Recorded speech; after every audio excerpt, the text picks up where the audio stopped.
So bali ang sakit nito, sliding siya. Ayan o. Ayan. Okay.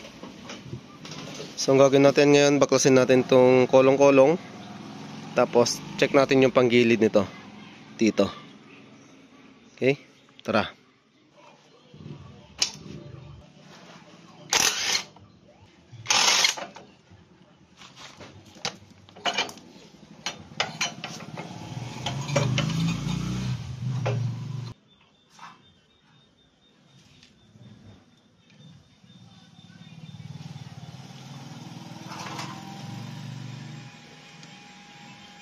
Ayan, kita ko na yung problema nito kung bakit siya naging sliding. Ayan, baklasan na natin. Gamit tayo ng 8mm. Ayan, tapos impact wrench.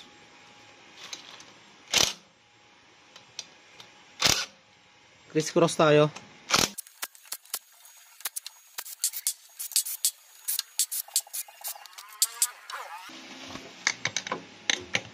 Ayan.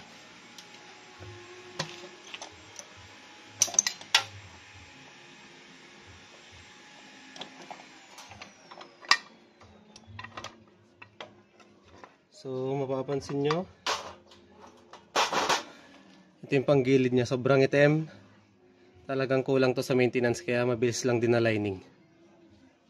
Okay, so tip ko sa inyo, dapat alagaan nyo sa langis para tumagal yung mga pyesa ng motor nyo. So bali ganito yan pag lining, hindi nyo siya mapaluwagan. Okay, yan. So pwede nyo kontrahin dito, or since may gamit naman tayong power tools, mas okay to. Okay.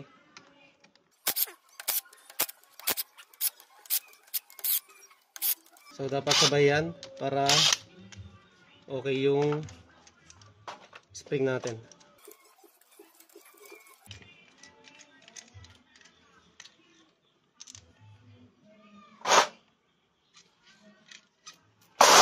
So ito, paluwagan natin.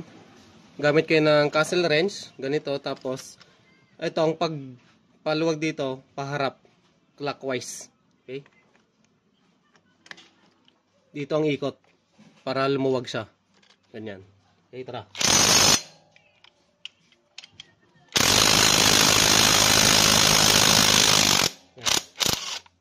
Okay. Kaya-kaya ng power tools natin. Tapos may dalawa siyang washer. Ayan. Isang makapal tsaka isang manipis.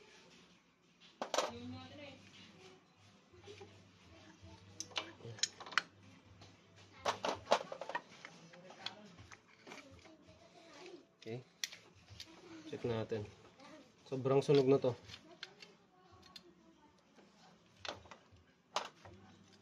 Ito, ayan, maayos pa yung clutch lining, clutch housing.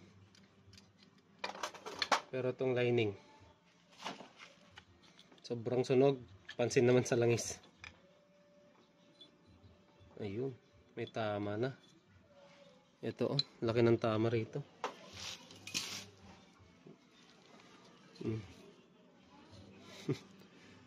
Ang tutulis na.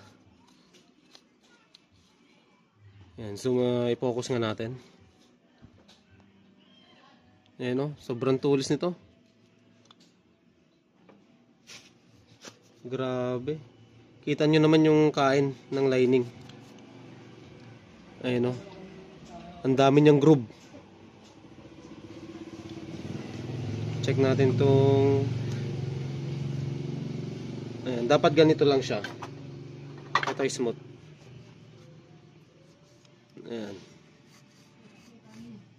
Ito ay smooth to. Maganda. Pero ito yung nasira sa kanya. Ayan, oh, sobra. Ayan. Oh. Grrr, gumaganon. Daming kanto. So una, lining. Tapos itong plate natin. So mapapansin nyo, may sharp to, tapos may soft. So pag ganito yung pwesto ng clutch hub nyo, yung matulis ang nakaharap sa atin. So ganyan natin siya ilalagay. Okay? Ayan, lagay lang natin.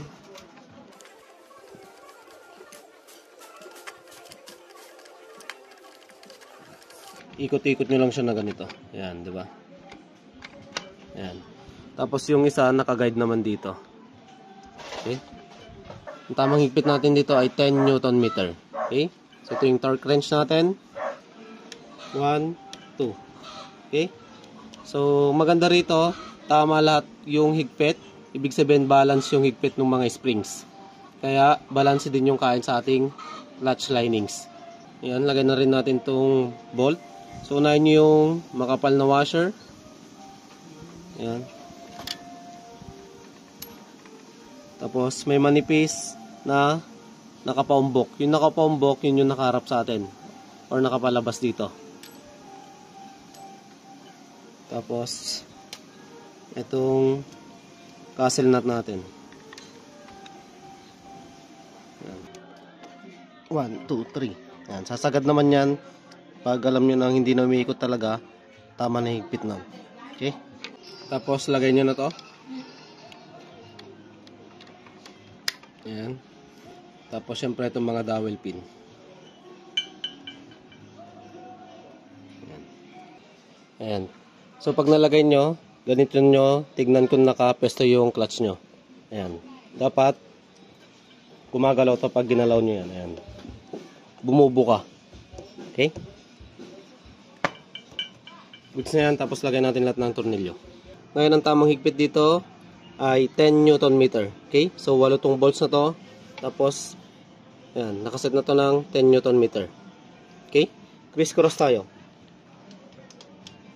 1, 2, tapos last 1, 2. Okay? Ayan, dito naman tayo sa kanyang drain plug na may kasamang oil strainer. Okay? So suksok nyo lang yan. Ayan, hanggang bumaon. Ayan. So ganyan dapat yan na nakabaon. Dapat ayan, almost pantay siya rito. Tapos 2 clicks tayo. 1, 2. Okay? Ayan, lalagay na rin natin yung kanyang oil filter. So ito yung nabili natin. Ayan. Genuine din to. Ayan, dyan nakalagay. Genuine.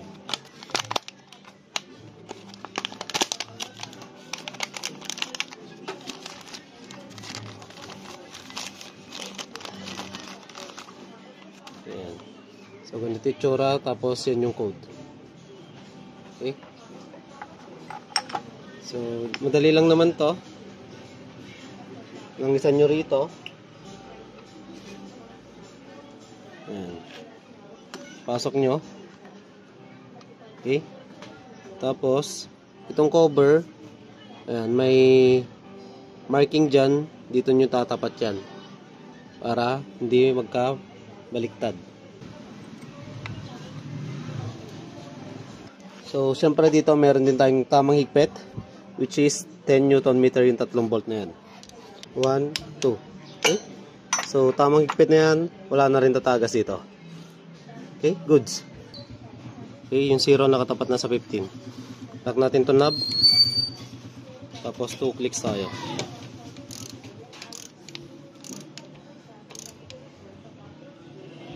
One, two. Okay?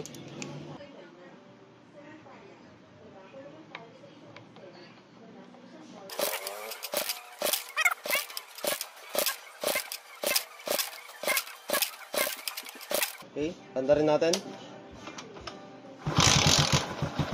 Ayan. 1 click. Torque wrench natin, 20 Newton meter. 1, 2. Okay? So yan dati mga ka-rides, bali hindi daw niya kayang akyatin to kahit anong gawin sa cambio. Ngayon testing natin.